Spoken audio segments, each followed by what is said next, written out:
నమస్కారం. ఘంటారావానికి స్వాగతం. ముందుగా ప్రధానాంశాలు. గోస్ట్ సిమ్ కార్డులతో 101.87 కోట్ల మోసం.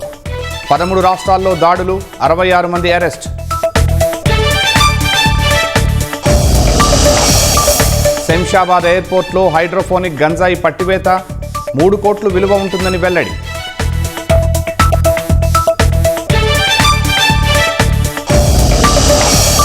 ప్రభుత్వ పాఠశాలల పిల్లల్ని సొంత బిడ్డల్లా భావించాలి. డ్రాప్అవుట్స్ జరగకుండా చూడాలని లోకేష్ నిర్దేశం.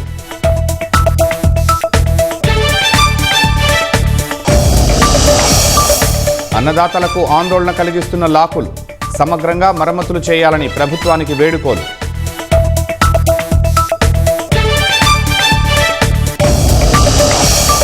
ఇరాన్ పాలనా పగ్గాలు మాజీ అధ్యక్షుడికి కట్టబెట్టే ప్రణాళిక. అందుకే అమెరికా, ఇజ్రాయెల్ దాడులన్న అంతర్జాతీయ మీడియా.